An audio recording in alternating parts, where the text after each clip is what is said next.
The conference room smelled like old leather and expensive cologne. I noticed that first. The way wealth has its own particular scent, something I had learned to recognize over years of diplomatic negotiations and high-stakes meetings. But those meetings had been on aircraft carriers and in Pentagon briefing rooms. This was different.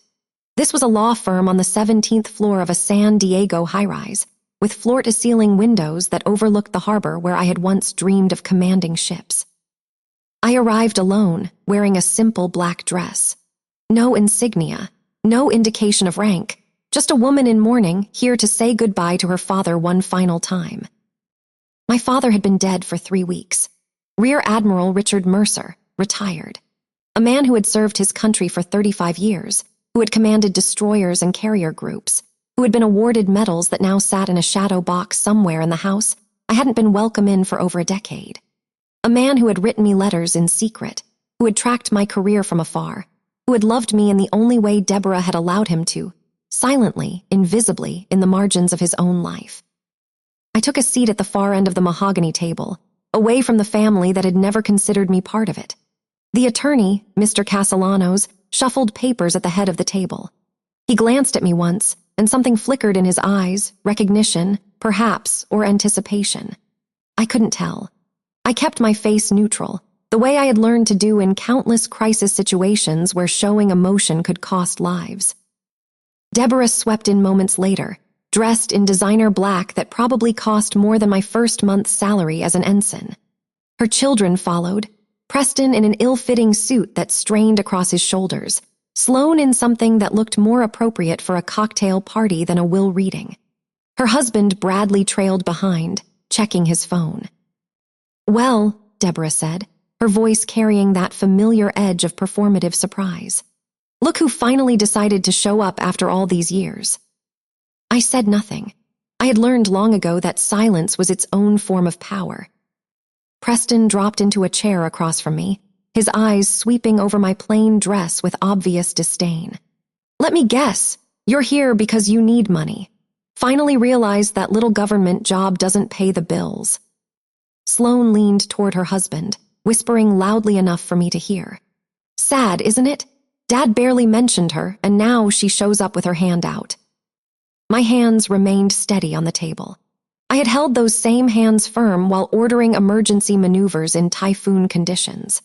I had kept them still while signing documents that sent thousands of sailors into contested waters. A few petty comments from people who had never sacrificed anything in their lives would not make them tremble now.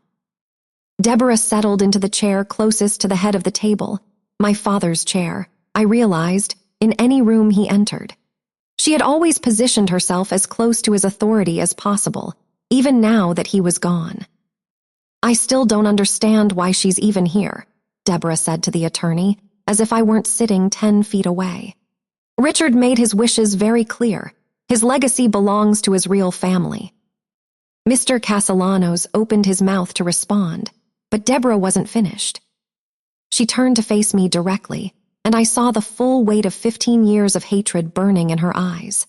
"You never deserved the Admiral's name, Victoria. You never earned it, and you certainly never honored it. Richard's legacy belongs to his real family, not some leftover from his first mistake." The words hung in the air like a declaration of war. Preston smirked. Sloane examined her manicure. Bradley had the decency to look uncomfortable, though he said nothing in my defense. I let the silence stretch for exactly 3 seconds, long enough to acknowledge the insult, short enough to show it hadn't wounded me. Inside, I repeated the words my father had written in his very first letter to me, the one he sent after I received my commission. "Blood doesn't make family, honor does. Dad taught me that." Mr. Castellanos cleared his throat. "If we could proceed, there are some specific instructions regarding the Admiral's estate." He paused, glancing down at his notes. "I should mention that a Navy JAG officer is en route with additional materials. Classified materials relating to Admiral Harrison Mercer's specific instructions." Deborah's perfectly sculpted eyebrows drew together. "Admiral Harrison Mercer? Richard was a rear admiral." The attorney simply looked at her, then looked at me.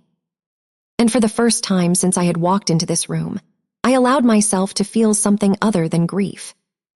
The confusion on Deborah's face triggered a cascade of memories I had spent years compartmentalizing. As she demanded clarification from the attorney, as Preston and Sloane exchanged puzzled glances, I found myself drifting backward through time to the beginning of everything. I was 12 years old when my mother died. Cancer took her slowly, cruelly, over 18 months. I watched her fade from the vibrant woman who danced with my father in the kitchen to a ghost who could barely lift her hand to touch my face. My father was deployed for most of it, commanding a destroyer in the Persian Gulf, and I learned early what it meant to be strong when everything inside you was breaking.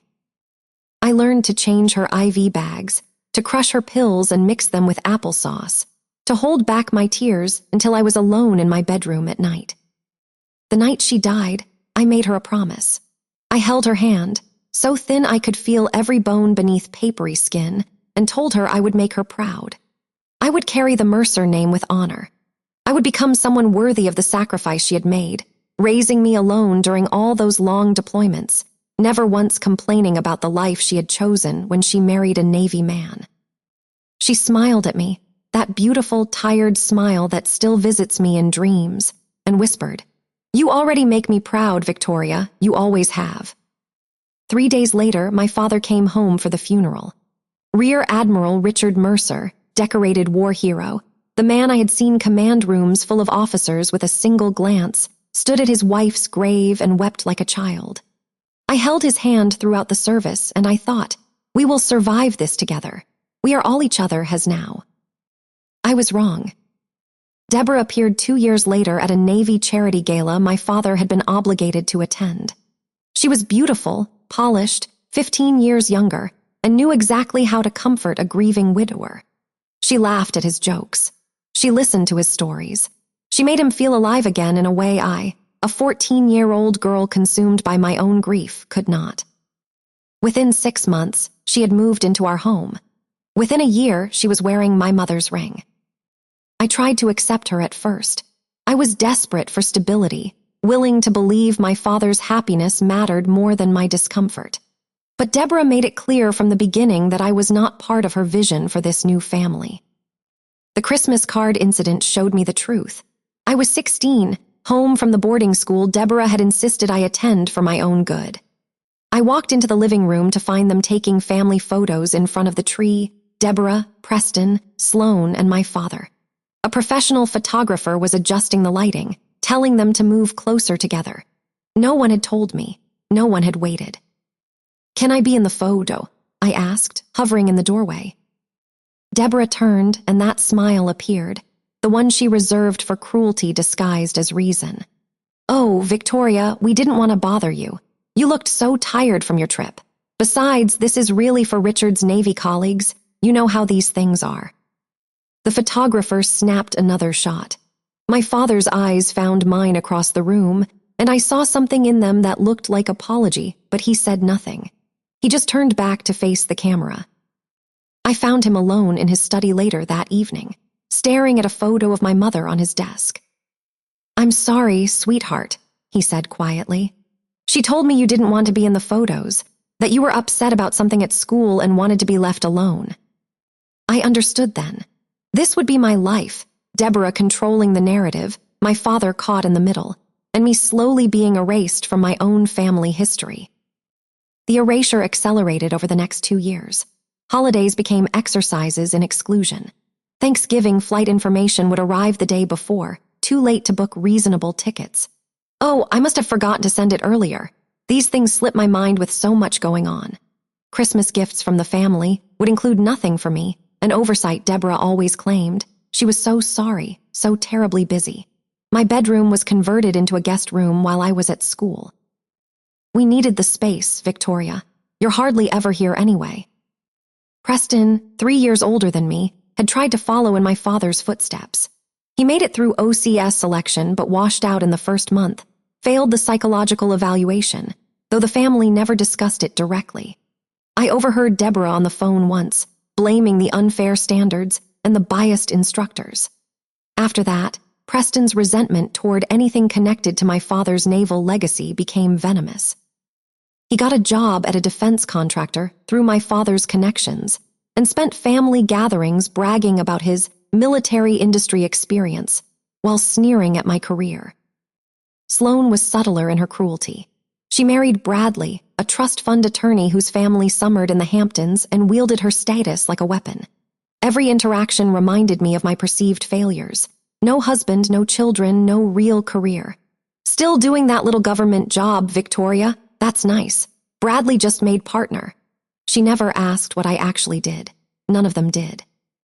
The breaking point came when I was 18, the summer before I was supposed to start at the Naval Academy. I had earned my appointment on my own merits, top of my class, varsity athletics, leadership positions, but Deborah saw it as a personal attack. I will never forget her voice, screaming at my father in their bedroom while I stood frozen in the hallway. She has no right to use your name, no right to ride on your reputation. What will people think that you pulled strings for her? Preston and Sloane are your real children. She's just a leftover from your first mistake. A leftover from his first mistake. She meant my mother. She meant me. I expected my father to defend us, to defend my mother's memory at least. Instead, silence, followed by a murmur I couldn't make out. The next morning, he found me in the kitchen, my acceptance letter to Annapolis spread on the table. "Victoria," he said, his voice heavy with shame. "Deborah is threatening to leave, to take Preston and Sloane, to make things very difficult." He sat down across from me, and I saw a man defeated by something he couldn't fight with strategy or courage. "I need to ask you something, and it kills me to ask." He wanted me to keep my distance, to stop coming home, to let the family believe whatever story Deborah told. He promised he would watch my career from afar, find ways to stay connected that Deborah wouldn't know about. "I will never stop being your father," he said, eyes bright with tears. "I will never stop being proud of you, but I need you to be strong enough to let them think they've won. Can you do that for me, sweetheart?" I was 18. I had lost my mother, my home, my place in my own family, and my father was asking me to disappear. I should have said no, but I looked at his face, the man who taught me to sail, who read me stories about naval heroes, who held my hand at my mother's funeral, and I couldn't cause him more pain. "Yes," I said, "I can be that strong." And so I was. I graduated from Annapolis near the top of my class. My father attended in secret, watching from the back, leaving before anyone could see him. That night, the first letter arrived, the first of hundreds. While Deborah told everyone I had failed out, I was earning my surface warfare officer qualification.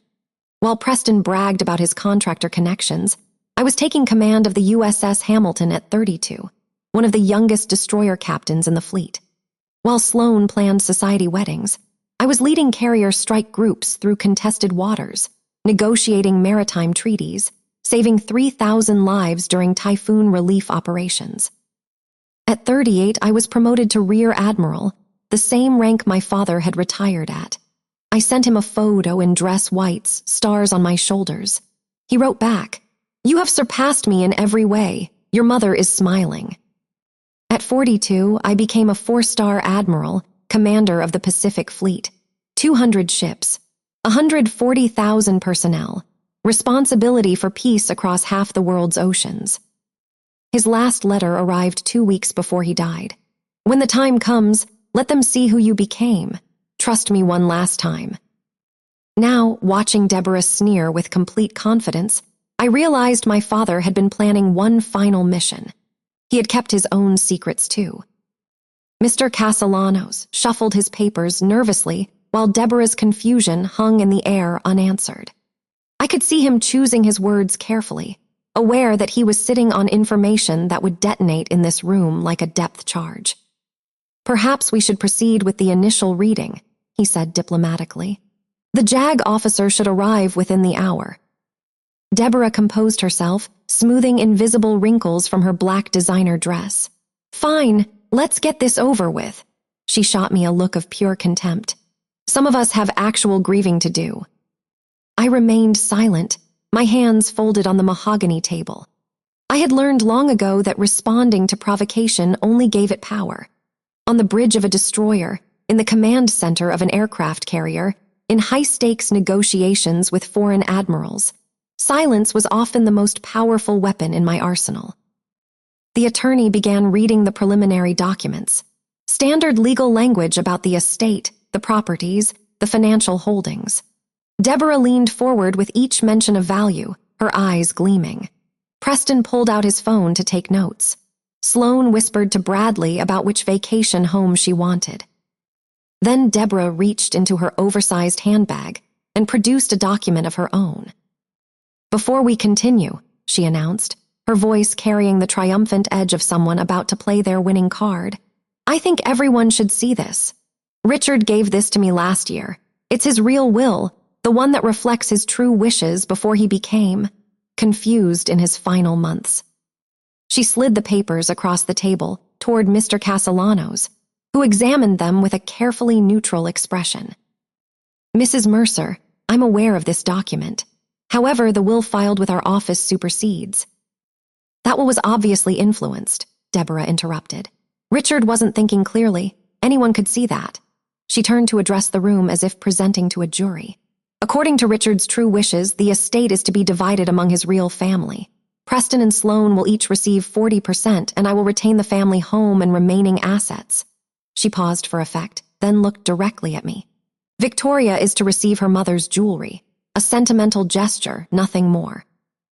Worthless old pieces that have been sitting in a safety deposit box for decades." Preston laughed, an ugly sound that echoed off the high ceilings. "Seems about right. That's probably more than she deserves, honestly." Sloane smirked, examining her manicure again. "At least Dad had the decency to leave her something, more than I would have done." I felt the words land like physical blows, but I didn't flinch. My mother's jewelry, the pearl earrings she wore on her wedding day, the simple gold bracelet my father gave her on their 10th anniversary, the diamond ring that Deborah had replaced with something larger and flashier. These were the only pieces of my mother I had left, and Deborah was dismissing them as worthless sentiment. Something shifted inside me, a hairline crack in the composure I had maintained for 15 years. Mr. Castellanos cleared his throat. "Mrs. Mercer, I must reiterate that the official will on file with this office is the only legally binding document. The will you've presented was never filed, notarized properly, or witnessed according to California law. It holds no legal weight." Deborah's face flushed with anger. "That's impossible. Richard signed it himself. I watched him sign it." "Nevertheless, the official estate documents remain as filed." The attorney glanced at me again, that flicker of something knowing in his eyes. "And there are additional materials being delivered by the Navy that will clarify Admiral Mercer's final wishes." "Stop calling her that," Deborah snapped, gesturing toward me. "She's not an admiral, she's a nobody. She probably couldn't even make it past lieutenant with her attitude." She turned on me, decades of hatred crystallizing in her voice. "What did you do, Victoria? What did you do to poison him against his own family in his final days? Did you sneak in while we weren't watching? Did you manipulate a dying old man into changing his will?" I met her eyes steadily. "I haven't seen my father in person in over 3 years, Deborah. You made certain of that. Don't you dare blame me for your failures as a daughter. You abandoned him. You abandoned this family. And now you show up expecting what? A payout? A piece of his legacy?" She laughed bitterly. "You never earned any of it. You never deserved any of it." The room fell silent. Preston shifted uncomfortably. Even Sloane had stopped admiring her nails. I could have walked away. Part of me wanted to. I didn't need the money. My admiral's salary and benefits were more than sufficient. I didn't need the validation. My achievements spoke for themselves to anyone who mattered. I could have left them to their delusions, flown back to Pearl Harbor, and continued commanding the Pacific Fleet without ever thinking about this room again. But then I remembered my father's final letter. "When the time comes, let them see who you became. Let them understand." He had written those words knowing this moment would arrive.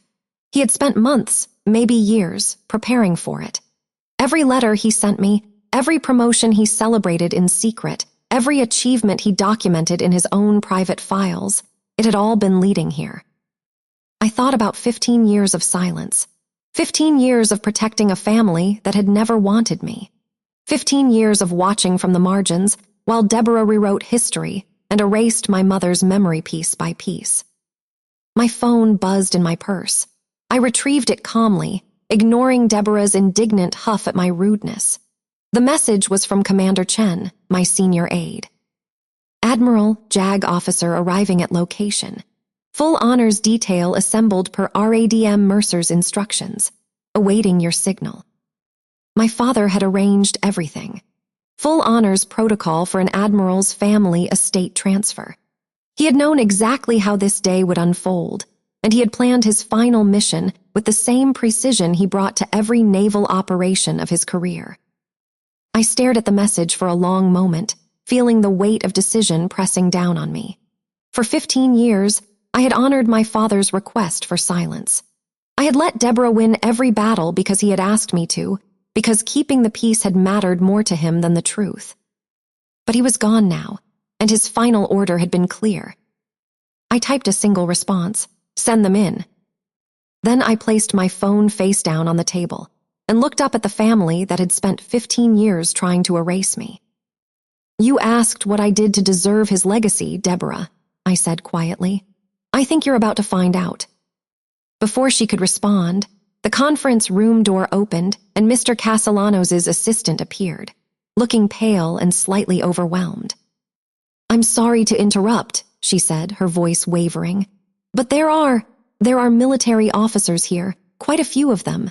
They're asking for—" She glanced down at a card in her hand, as if double-checking she had read it correctly. "They're asking for Admiral Harrison Mercer." Deborah laughed dismissively, waving her hand as if shooing away an irritating fly. "They must mean Richard's old colleagues, probably some ceremonial nonsense for the funeral arrangements. Tell them we're in the middle of a private family matter and they'll have to wait." The assistant hesitated, glancing between Deborah and the door. "Ma'am, I don't think they're here for— they specifically asked for Admiral Victoria Harrison Mercer, by name." The room went very still. I watched the confusion ripple across their faces like a stone dropped into water. Deborah's perfectly maintained composure cracked for just a moment, a flicker of uncertainty crossing her features before she smoothed it away. Preston leaned forward in his chair, brow furrowed. Sloane looked up from her phone for the first time since the reading had begun. "That's ridiculous," Deborah said, but her voice had lost some of its commanding edge. "Victoria isn't an admiral. She's barely What is it you do again, Victoria? Push papers at some naval base." I said nothing. I simply folded my hands on the table and waited. Through the floor-to-ceiling windows, I could see movement in the parking lot below. Black SUVs had pulled up in formation, 4 of them, each bearing small American flags on their front corners. Officers in dress whites were emerging, their gold insignias catching the afternoon sunlight. Even from 17 floors up, I could recognize the precise choreography of military protocol unfolding. Preston had risen from his chair, moving to the window to get a better look. "What the hell?" he muttered. There's a lot of them down there. Why are there so many of them?" "Sit down, Preston," Deborah snapped. "This is obviously some kind of misunderstanding. Richard probably arranged some sort of honor guard for the funeral. It has nothing to do with her." But I could hear the uncertainty creeping into her voice. I could see the way her eyes kept darting toward me, as if seeing me for the first time and wondering what she might have missed. Mr. Castellanos stood, straightening his tie. "I should go and greet them, if you'll excuse me for a moment." He paused at the door, turning back to address the room with a formality that hadn't been present before. "I believe they're here for the classified portion of the reading." He left, and silence descended on the conference room like a heavy fog. My phone buzzed again. Another message from Commander Chen. "Detail in position. Captain Morrison from JAG leading. RADM tours accompanying as senior representative. Ready on your word, Admiral." Rear Admiral tours. My former executive officer from the USS Constellation, now commanding Naval Surface Forces Pacific. My father had known exactly who to call, exactly how to orchestrate this moment. Even from the grave, he was still thinking 3 moves ahead. "This is absurd," Deborah said, but she was speaking to fill the silence more than to make a point. "Richard never mentioned anything about classified materials, and there's no way Victoria has any kind of security clearance. She probably couldn't even pass the background check." "Mom," Sloane said quietly, and there was something new in her voice, a note of unease. "There are a lot of officers out there, like a lot, and they're all in dress uniforms. This seems kind of official." "It's nothing," Deborah insisted. "It's a misunderstanding. Victoria probably told them some story, made up some fantasy about herself. She always was dramatic, just like her mother." I felt my jaw tighten at the mention of my mother, but I kept my expression neutral. 15 years of command had taught me to absorb insults without reaction, to process anger and channel it into focus. A ship's captain cannot afford to let emotions dictate her decisions. Neither could I. The door opened again, and Mr. Castellanos returned, but he wasn't alone. Walking behind him was a woman in navy dress whites, a captain, based on the eagles on her collar. Her uniform was immaculate, pressed to razor-sharp creases, every medal and ribbon precisely positioned. She carried herself with the confident bearing of someone accustomed to authority, and when she entered the room, her presence seemed to change the very atmosphere. Behind her came 2 more officers, both commanders, both in full dress uniform. And behind them, visible through the glass doors that led to the firm's lobby, I could see more personnel gathering. A lot more. The captain surveyed the room with sharp, assessing eyes before settling on me. Something in her expression shifted, a recognition, a respect. She approached the table with measured steps. "Good afternoon," she said, her voice carrying the crisp authority of a seasoned JAG officer. "I'm Captain Sarah Morrison, Navy Judge Advocate General's Corps. I'm here pursuant to the military estate instructions left by Rear Admiral Richard Mercer, deceased." She paused, her gaze moving across each face at the table before returning to me. "Which of you is Admiral Victoria Harrison Mercer?" Another silence, heavier this time. Deborah started to speak, probably to protest, to deny, to insist this was all some elaborate mistake, but I was already moving. I stood slowly, deliberately, feeling the weight of 15 years of secrecy falling away like a dress uniform, removed at the end of a long day. Captain Morrison's eyes met mine, and I saw the recognition there, the acknowledgement of rank, of shared service, of the invisible bonds that connected everyone who had dedicated their lives to the Navy. "I'm Admiral Harrison Mercer," I said. Captain Morrison came to attention and saluted crisply. "Admiral, it's an honor to finally meet you. Rear Admiral Mercer spoke of you often in his final months. He was very specific about how he wanted this to be handled." I returned the salute, muscle memory taking over after 20 years of service. "At ease, Captain. I understand my father left detailed instructions." "Yes, ma'am, very detailed." She produced a leather portfolio from under her arm. "If I may." "Please proceed." Behind me, I could hear the sounds of controlled chaos, Deborah's sharp intake of breath, Preston's chair scraping against the floor, Sloane's whispered, "Oh my God," to her husband. But I didn't turn around. I kept my focus on Captain Morrison, on the protocol unfolding exactly as my father had designed it. "Before we begin the formal reading," Captain Morrison said, "I should inform everyone present that the materials I'm about to present are authenticated by the Department of the Navy and have been verified by the Office of the Chief of Naval Operations. Additionally, per Rear Admiral Mercer's request, we have a senior flag officer present to provide witness and ceremonial support." She turned toward the door and nodded. The glass doors opened, and Rear Admiral James Torres walked in. Jimmy Torres had been my XO for 3 years on the Constellation, back when I was still a captain learning the particular challenges of carrier group command.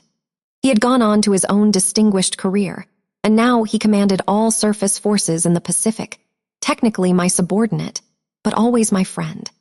He was in full dress uniform, his 2 stars gleaming on his shoulders, and when he entered the room, he brought with him the unmistakable gravity of senior military leadership. "Admiral Harrison Mercer," he said formally, coming to attention. "Request permission to join the proceedings." "Granted, Admiral Tors. Thank you for coming." He relaxed slightly, a hint of warmth entering his professional demeanor. "Wouldn't have missed it, ma'am. Your father made me promise." He took a position near the window, hands clasped behind his back, a silent sentinel bearing witness to whatever was about to unfold. Deborah had risen from her chair, her face cycling through a complex series of emotions: confusion, disbelief, anger, and something that looked almost like fear. "Wait," she said, her voice higher than before. "Wait just a minute. This doesn't make any sense. Victoria is not an admiral. She can't be an admiral. She's never even mentioned. I would have known. Richard would have told me." "Mrs. Mercer," Captain Morrison said coolly, "I assure you that Admiral Harrison Mercer's credentials are fully authenticated. She currently serves as commander of the United States Pacific Fleet, responsible for over 200 naval vessels and approximately 140,000 personnel. She is the youngest woman to ever hold this position in the history of the United States Navy." The words hung in the air like a detonation. I watched them land on each face around the table. Preston had gone pale, his earlier bravado completely evaporated. Sloane was staring at me with her mouth literally hanging open. Bradley had taken several steps backward, as if trying to distance himself from his wife. And Deborah. Deborah looked like someone who had just watched their entire understanding of reality crumble into dust. "That's impossible," she whispered. "The Pacific Fleet, that's one of the largest commands in the entire Navy. Richard never even. He was only a rear admiral. 2 stars, you're saying she has." "4 stars, ma'am," Captain Morrison confirmed. "Admiral Harrison Mercer significantly outranks her father's final position." I allowed myself one moment, just one, to feel the satisfaction of that statement.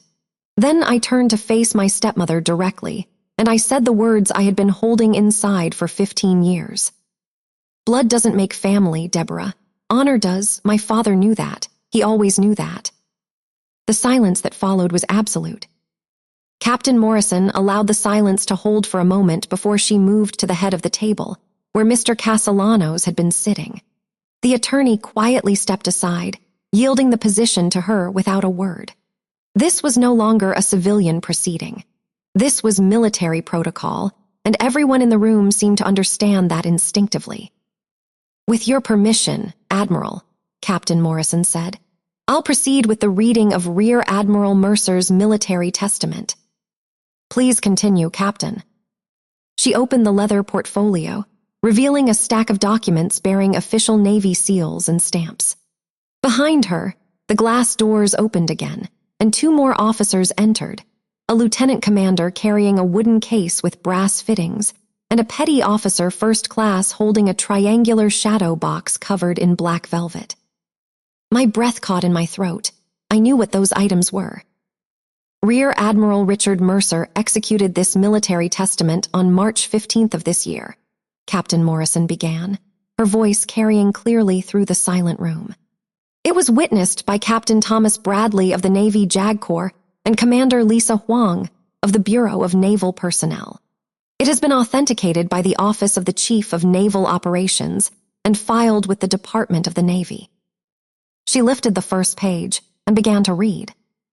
"I, Rear Admiral Richard Allen Mercer, United States Navy, retired, being of sound mind and body, do hereby declare this to be my military testament regarding the disposition of my naval legacy, separate from and in addition to my civilian last will and testament."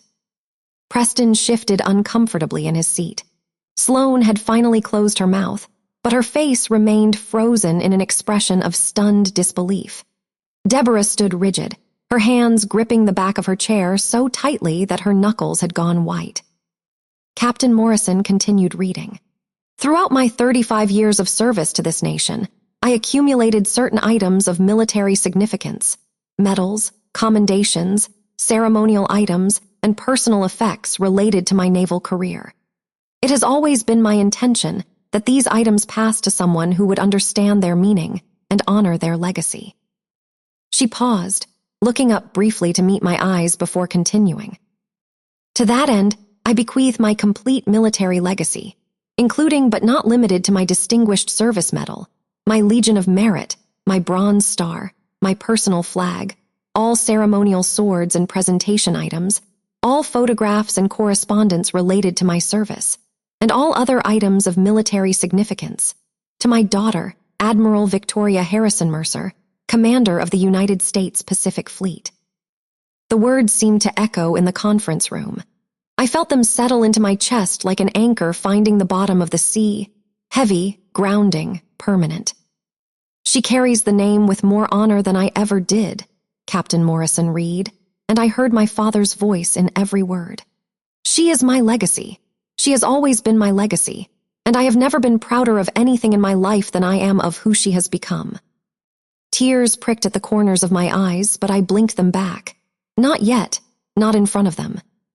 Captain Morrison set down the testament and nodded to the lieutenant commander, who stepped forward and placed the wooden case on the table. With practiced precision, he lifted the lid and turned it to face me. Inside, resting on a bed of navy blue velvet, were my father's medals. The Distinguished Service Medal gleamed in the afternoon light, the highest non-combat decoration the Navy could bestow, awarded for exceptionally meritorious service in a position of great responsibility. Beside it lay his Legion of Merit, his Bronze Star, his Navy Commendation Medal with Combat Distinguishing Device, and a dozen other decorations earned over 3.5 decades of service. I had seen these medals before, displayed in his study when I was a child. I used to trace my fingers over them, asking him to tell me the story behind each one.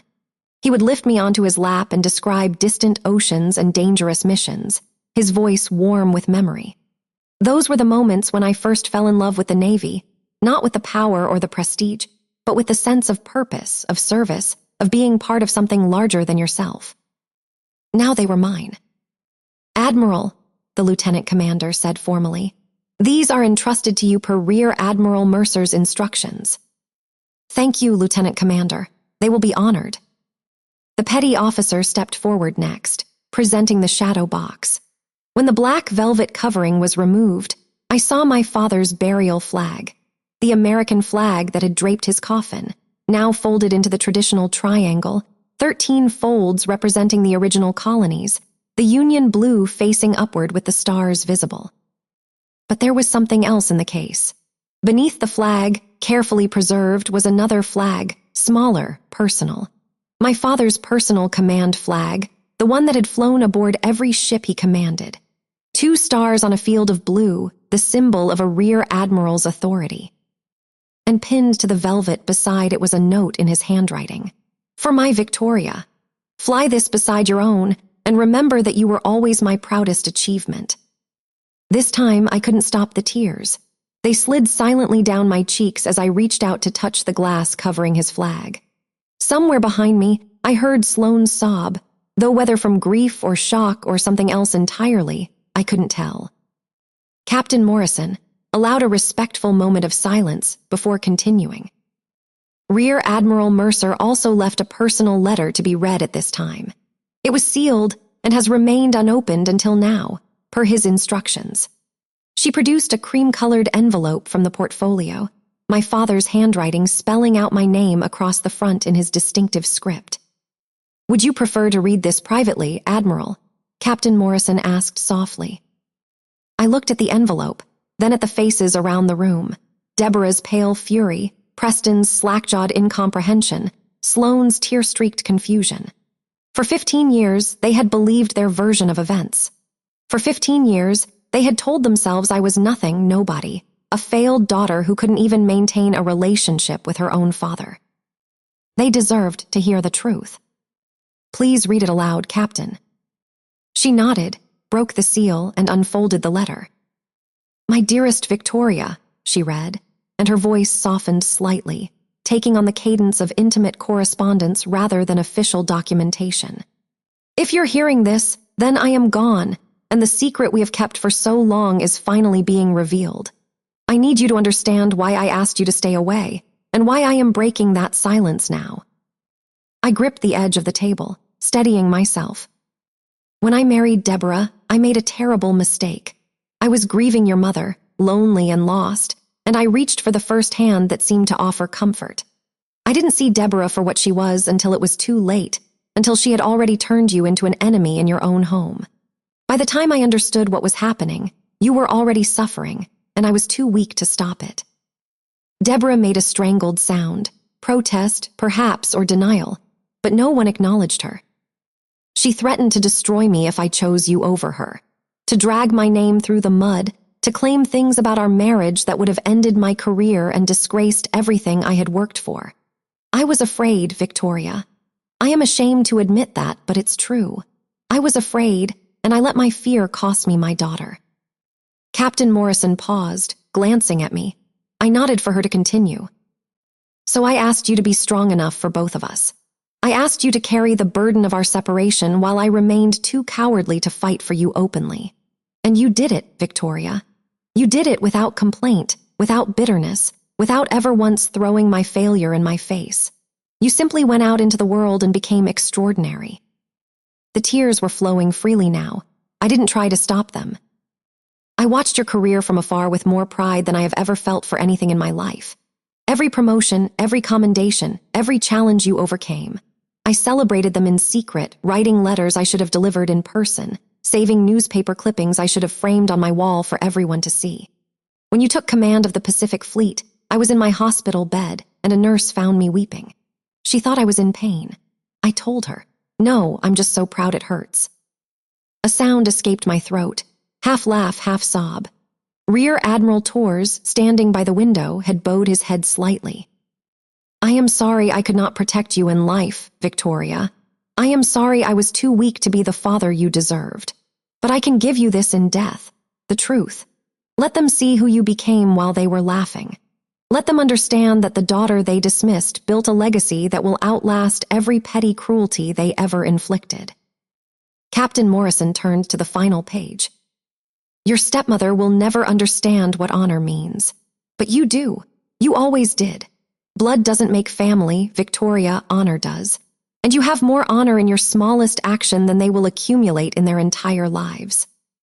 She folded the letter carefully and looked up. "The letter is signed. With all my love now and forever, Dad. P.S.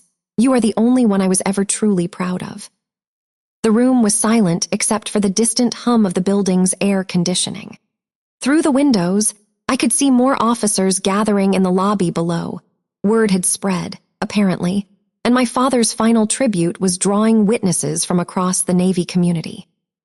Captain Morrison placed the letter on the table and slid it toward me. I took it with trembling hands, pressing it against my heart. "There is one more matter," she said quietly. "Rear Admiral Mercer's civilian will names you as the sole executor and primary beneficiary of his estate. The house, the investments, the remainder of his assets, all of it passes to you, Admiral. His instructions were explicit. Nothing goes to anyone who participated in your exile from this family." I looked at Deborah then, really looked at her, and I saw something I had never seen before in all the years of her cruelty. I saw fear. For a long moment, nobody spoke. The fear in Deborah's eyes flickered and shifted, transforming into something more familiar. Defiance, desperation, the cornered aggression of someone who had built their entire identity on a lie that was now crumbling around them. "This is a fraud," she said, her voice cracking on the words. "This entire thing is a fraud. Richard would never, he never mentioned any of this. He never said she was." She gestured wildly in my direction, unable even to speak my rank aloud. "He would have told me. We were married for 23 years. We shared everything." Captain Morrison's expression remained professionally neutral, but I caught the slight tightening around her eyes. "Mrs. Mercer, I assure you that every document presented today has been authenticated by multiple agencies within the Department of Defense. Rear Admiral Mercer's military testament was witnessed, notarized, and filed according to all applicable regulations. There is no fraud here." "Then she manipulated him." Deborah's composure shattered completely, her voice rising to something approaching a shriek. "She must have gotten to him somehow in his final months when he was weak and confused. She poisoned him against his own family. Richard loved Preston and Sloane. He would never have cut them out entirely. This is elder abuse. This is coercion. I watched her unravel with a strange sense of detachment, as if I were observing the scene from a great distance. 20 years of naval command had taught me to remain calm in crisis, to observe and assess before reacting. This was no different, just another kind of storm to weather. "Deborah," I said quietly, and something in my tone made her stop mid-rant. Perhaps it was the authority I had spent 2 decades cultivating. Perhaps it was simply that she had never heard me speak to her as an equal. My father and I corresponded every week for 15 years. Hundreds of letters, sent through secure Navy channels that you never had access to. He documented every promotion, every commendation, every milestone in my career. He knew exactly who I was and what I had accomplished. "That's impossible," she whispered, but the conviction had drained from her voice. "He watched my commissioning ceremony at Annapolis from the back of the crowd because you had forbidden him from attending openly.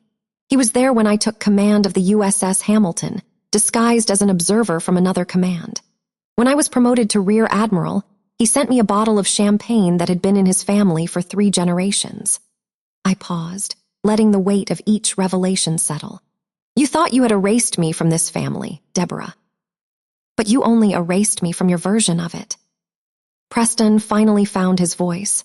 "This is insane. You can't just show up after 15 years and claim everything. Dad barely ever mentioned you.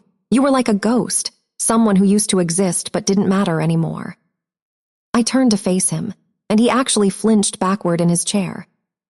"That's a very interesting perspective, Preston, coming from someone who washed out of officer candidate school in the first month." I kept my voice level, almost conversational. "Tell me, when you brag at parties about your connections to the military, do you mention that part? Or do you just let people assume you actually served?" His face flushed a deep, mottled red. "That's not. The standards were unfair. The instructors had it out for me. The standards exist to ensure that only those capable of leading sailors in life-and-death situations are given the privilege of command," I said. "There is nothing unfair about them. I met those standards. I exceeded them. And I went on to command more personnel than you will ever meet in your entire life." "Anyone can buy a uniform," Preston spat, grasping desperately for some foothold. "Anyone can claim to be important. Where's your proof? Where's your fleet? I don't see any ships." Captain Morrison stepped forward, and when she spoke, her voice carried the cold precision of an officer who had just watched a civilian insult her commanding officer. "Mr. Mercer," she said, "Admiral Harrison Mercer currently commands over 200 naval vessels, including 11 aircraft carriers and their associated strike groups. She is responsible for maintaining peace and security across the entire Pacific Theater, an area of operations that includes approximately 52% of the Earth's surface. Perhaps you would like to contact the Pentagon to verify her credentials. I can provide you with the appropriate phone numbers." Preston opened his mouth, then closed it again. He looked like a fish that had been pulled from the water and was only now realizing it couldn't breathe. Sloane, who had been crying quietly throughout the proceedings, suddenly burst out with a sound that was half sob, half scream. "This isn't fair. This isn't fair. We were here. We took care of him. We visited every holiday. We called every week. We sat with him when he was sick. Where was she?" She jabbed a finger in my direction. "Off playing Navy somewhere while we did all the work, and now she gets everything." I felt something shift inside me. Not anger, exactly, but a clarifying coldness. The same feeling I got on the bridge when a crisis emerged and everything became simple and clear. "You took care of him," I repeated softly. "Tell me, Sloane, when you visited every holiday, did you ever actually speak to him? Or did you spend the entire time on your phone while your mother talked about redecorating the beach house? When you called every week, did you ask about his day, his health, his memories? Or did you just check in long enough to remind him that Bradley needed a reference for the yacht club?" Sloane's tears stopped abruptly, replaced by a look of shocked offense. "I wrote him every week for 15 years, I continued. "Not because I wanted his money or his approval or his legacy. I wrote him because I loved him, and because those letters were the only connection I was allowed to have. I told him about my commands and my challenges and my victories. I asked him for advice, and he gave it freely. I shared my life with him the only way I could, and he treasured every single word. I reached into my purse and pulled out a photograph, one I had brought specifically for this moment. It showed my father in his hospital bed, just weeks before his death, holding a framed picture of me in my dress whites, 4 stars gleaming on my shoulders. His face was gaunt with illness, but his smile was radiant. "This was taken 3 weeks ago," I said, sliding the photo across the table. "Your mother claimed I hadn't seen him in years, that I had abandoned him, that I was nothing to him. Look at his face, Sloan. Look at how he's holding that picture. Does that look like a man who forgot his daughter?" Sloan stared at the photograph, her face crumpling. Bradley, who had been silent throughout the entire proceedings, finally spoke. "I think we should go," he said quietly to his wife. "I think we should just go." "We're not going anywhere." Deborah's voice had taken on a shrill, desperate quality. "This isn't over. I'll contest the will. I'll take this to court. I'll prove that she manipulated him, that she's been lying about her career, that this whole thing is some elaborate hoax. Richard Mercer's wife of 23 years will not be thrown out of her own home by some woman claiming to be an admiral." Rear Admiral Torres, who had remained silent throughout the proceedings, finally stepped forward. His 2 stars seemed to catch the light as he moved, and his presence carried the unmistakable weight of senior military authority. "Mrs. Mercer," he said, his voice quiet but carrying clearly through the room. "I served under Admiral Harrison Mercer for 3 years when she commanded the USS Constellation Carrier Strike Group. I have watched her lead sailors through combat zones, negotiate treaties with foreign governments, and coordinate humanitarian rescue operations that saved thousands of lives. I was present when she was promoted to her current rank by the Secretary of the Navy in a ceremony at the Pentagon." He paused, letting his words sink in. "There is no hoax here. There is no fraud. There is only a daughter who served her country with distinction while her family tried to pretend she didn't exist. And there is a father who, in the end, made sure the truth was finally told." Deborah seemed to shrink under his gaze, her bravado crumbling like a sandcastle before the tide. I stood slowly, gathering the wooden case containing my father's medals and the shadow box holding his flags. These were mine now, not just legally, but spiritually. They represented everything he had taught me, everything I had become. "My father asked me to stay away to keep the peace," I said, addressing the room one final time. "I honored that request for 15 years because I loved him, and because I believed it was what he needed. But he never stopped being my father, and I never stopped being his daughter." I looked directly at Deborah, and I let her see everything. Not anger, not vengeance, but something far more devastating: pity. "You spent 15 years trying to erase me from this family. He spent 15 years documenting every promotion, every command, every victory. His choice was made long before this room, Deborah. You just never knew it." I turned to Captain Morrison. "Is there anything else required for the military estate transfer?" "No, Admiral. All documents have been properly executed. The items are yours." "Then I believe we're finished here." I gathered my father's letter, pressing it once more against my heart. Then I looked at the family that had never wanted me, the woman who had called me a leftover from a first mistake, the stepbrother who had mocked my service, the stepsister who had pitied my empty life. "He taught me something you never understood, Deborah," I said. "Blood doesn't make family, honor does, and I have his." Then I turned and walked toward the door, my father's legacy cradled in my arms. The glass doors parted before me, and I stepped into the lobby of the law firm. What awaited me there stopped my breath. The lobby was filled with Navy personnel, not just the officers who had arrived for the reading, but dozens more: commanders, captains, lieutenants, enlisted sailors in dress blues. They lined the walls in perfect formation, standing at attention with their eyes fixed forward. Someone had made calls. Someone had spread the word. And they had come, these men and women who served under my command or alongside my father, to bear witness to this moment. As I emerged from the conference room, Captain Morrison called out in a voice that carried through the marble-floored space, "Admiral on deck." In perfect unison, every sailor in that lobby snapped to attention. The sound of their heels clicking together echoed like a single heartbeat, reverberating off the polished floors and high ceilings. Officers raised their hands in salute, holding the position with the rigid discipline that came from years of training and service. Even the law firm's civilian staff had stopped what they were doing, watching with something like awe. I returned the salute, feeling the weight of the moment settle into my bones. Behind me, I sensed Deborah and her children spilling out of the conference room, stopping short at the sight that greeted them. Let them see, I thought. Let them finally understand what they chose to dismiss for 15 years. At ease, I said quietly. The formation relaxed, but the respect in their eyes remained. Rear Admiral Torres moved to my side, and together we walked through the assembled personnel toward the building's entrance. Sailors parted to create a path, their gazes following me with the kind of reverence that only comes from shared sacrifice and mutual respect. Outside, the San Diego afternoon was brilliant with sunshine. The black SUVs waited at the curb, their American flags fluttering in the ocean breeze that swept in from the harbor.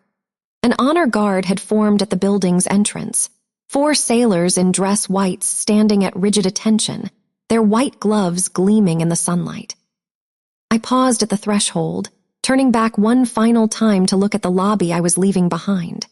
Through the crowd of uniforms, I could make out Deborah's face, pale, diminished, stripped of all the power she had wielded over me for more than 2 decades. Preston stood beside her, looking lost in a way that might have evoked my sympathy if I had any left to give. Sloane was crying again, mascara streaming down her cheeks, while Bradley kept a careful distance from his wife, already calculating his exit strategy. But it wasn't them I was looking for. My eyes found the empty chair at the head of the conference room table, my father's chair, the seat of authority he had occupied in every room he entered. For just a moment, I could almost see him there, sitting straight and proud in his dress whites, watching me with that particular expression he reserved for moments of profound pride. The ghost of a smile crossed my lips. "Thank you, Dad," I whispered, too softly for anyone else to hear. "I'll make you proud, I always have." Then I turned and walked out into the sunlight. The honor guard fell into step beside me as I descended the building's front steps. A young petty officer with serious eyes stepped forward to open the rear door of the lead SUV. "Admiral," he said simply, a world of respect contained in that single word. I climbed into the vehicle, cradling the shadow box containing my father's flag against my chest.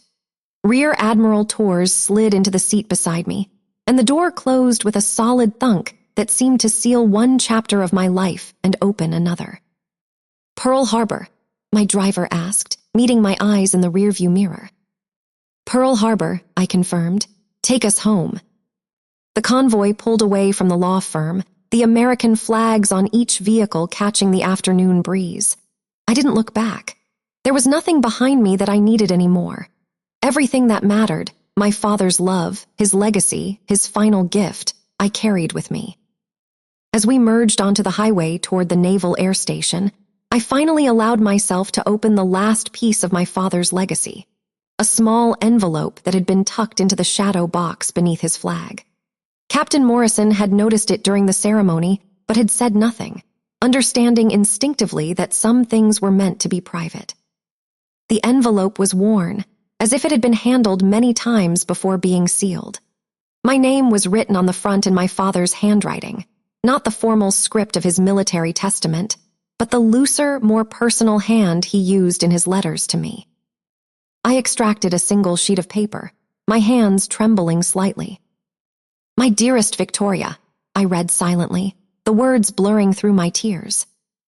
"If you're reading this, then the show is over and the audience has gone home. It's just you and me now, the way it should have been all along. I want you to know something that I should have said out loud 1,000 times. I never stopped being proud of you. Not for one single day. When I watched you take command of the Pacific Fleet from my hospital bed, I asked the nurse to help me sit up so I could see properly. She thought I was delirious when I told her my daughter was an admiral. She humored me, the way people humor dying old men with their fantasies. But it wasn't a fantasy, was it? It was real. You were real. And you became everything I ever hoped you would be, not because of me, but in spite of everything I failed to give you. I'm sorry I wasn't brave enough to fight for you when it mattered. I was a coward, and you paid the price for my weakness. But you took that price and turned it into something extraordinary. You didn't let the rejection break you. You let it forge you. Go back to your fleet, Victoria. Don't waste another moment thinking about the people who tried to diminish you. They will be forgotten, and you will be remembered. I love you. I have always loved you. Your father. Richard. P.S. Your mother is smiling. I can feel it. I folded the letter and pressed it against my heart, letting the tears flow freely now that no one could see them but the sky. Rear Admiral Torres sat in respectful silence beside me, understanding that some griefs are too sacred for words. That evening, I stood on the bridge of my flagship as the sun descended toward the western horizon. The aircraft carrier stretched before me, a floating city of steel and purpose, home to 5,000 sailors who had entrusted me with their lives. The ocean wind carried the salt smell of 100 missions past and 100 more to come. I had changed back into my uniform. My father's Distinguished Service Medal was pinned inside my jacket, close to my heart where no one could see it. Some honors were not meant for public display. Some were meant only for the moments when you needed to remember who you were and where you came from.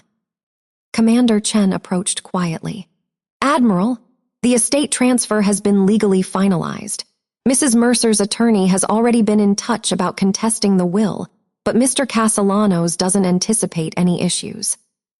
I nodded, not taking my eyes from the sunset. Thank you, Commander. Let them contest all they want. My father knew exactly what he was doing. Yes, ma'am, he certainly did. Chen paused. If I may say, Admiral, your father would be incredibly proud of who you've become. I smiled, the first real smile I had felt in weeks. He already was, Commander. He always was. Chen withdrew, leaving me alone with the ocean and the fading light. I thought about the anger I had carried for so long, and standing there on the bridge of my flagship, watching the Pacific Ocean stretch toward infinity, I let it go. My father had given me everything that mattered. His medals, his flag, his blessing, his love, documented in hundreds of letters I would treasure forever.